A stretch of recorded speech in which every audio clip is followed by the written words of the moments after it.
السلام عليكم. في علاقة بحادثة سيدي حسين اللي شفنا فيها شاب تونسي قاعد يتذل من طرف الدولة التونسية. هذيك هي الحادثة، شاب تونسي قاعد يتذل من طرف الدولة التونسية. راهو ما تلوموش على العون اللي عمل هكاكا ولا على اللي يخدموا في وسط الداخلية اللي عملوا هكاكا. مش مشكل في وزارة الداخلية، راه المشكل في التعليمات اللي هبطت اللي خلتهم يطبقوا ويتصرفوا هكاكا مع الشباب. يا اخي دولتنا شنية هي؟ يا اخي دولة قانون؟ دولتنا دولة تعليمات تهبط من فوق. اللي يخدم غادي ما عندش حل يطبق، خاطر كان ما يطبقش انتم تعرفوا شو يصير فيه. الواحد كي تهبط عليه التعليمات وما يطبقهاش، وكي يطبق ويبدا مخالف القانون يزيد يحصل. دونك الدولة اللي هي اللي يخدموا فيها المؤسسات في الوزارات في كذا الشعب كيفنا كيفكم يا اخي عنده حل، عنده هو الخيار، ما عنديش الخيار. طابت عليه التعليمات تطبق.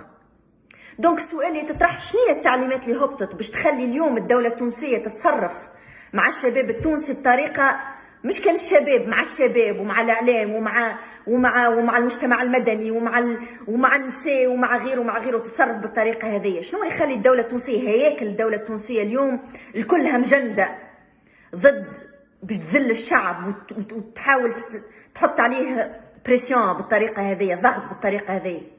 التعليمات منين جايه؟ التعليمات جايه من راس السلطه التنفيذيه. شوفوا شكون في القصبه غاديكا تعرفوا التعليمات هذيك منين جايه وعلاش الشاب هذاك تذل. هذا منين جاي لهنا؟ هذا جاي من انه اليوم فما حاجتين ما عمرهم ما تلقاو. المعضله كل انه اليوم عندنا الوطن والدولة خطان متوازيان عمرهم ما تلقى.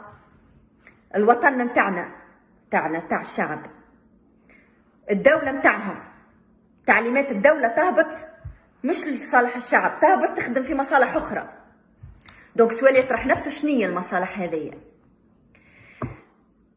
تعليمات الدولة كي تهبط سيفلتين ما يتمسش، مصالح سيفلتين ما تتمسش، مدام تاعنا تبعتنا ما تمسش، وهكذا دواليك. طبعاش تعليمات شباب ومجتمع وعائلات وطبقة وسطى لا. دونك هذه مربط الفرس غاديكا. هذه عندها علاقة كيف باللي صار مع المهندسين اليوم. المهندسين اللي يخدموا في المؤسسات العمومية، يا اخي انتم شكون عارفكم؟ انتم ما عارفكم بلغتنا. المسؤول شكون؟ رئيس الحكومة، خاطر هو اللي يعين المديرين العامين، مش الوزراء تعين المديرين العامين، رئيس الحكومة يعينهم وهم ينفذوا في الاجنده نتاعه. دونك انتم كي عاملين اضراب توا، وانا نعرف، انا بيدي مهندسه ونعرف انتم شنو هو اللي مخليكم تعملوا في الاضراب هذايا، واللي هو صحيح. اما الاضراب اللي تعملوا فيه تو قاعدين تشجعوا به في أجندة رئيس الحكومة الحالية اللي هي أجندة قائمة على تعليمات. شنو هي التعليمات اللي خارجة من رئاسة الحكومة للمؤسسات العمومية؟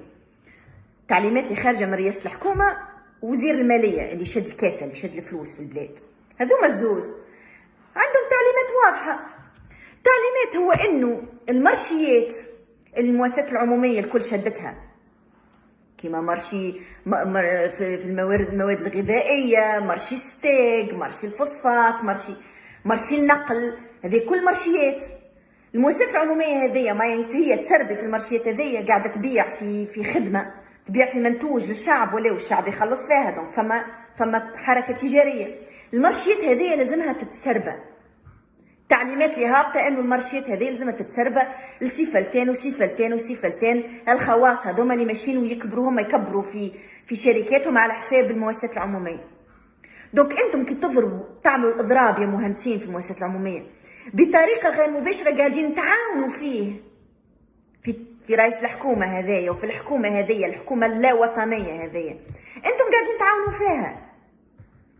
دونك نصيحتي ليكم ارجعوا واخدموا، حافظوا على المؤسسات العمومية باش تحافظوا عليها بالخدمة.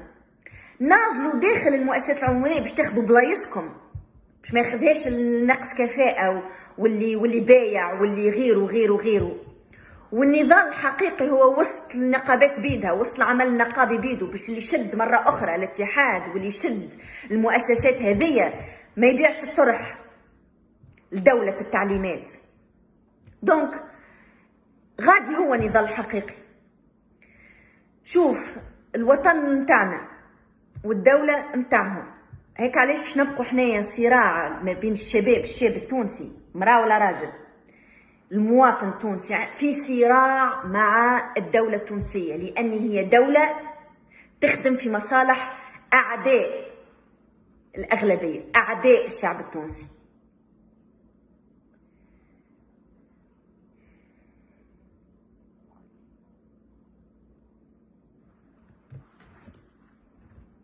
تعرف ساعات الواحد من قلبه يتكلم ومن بعد يقول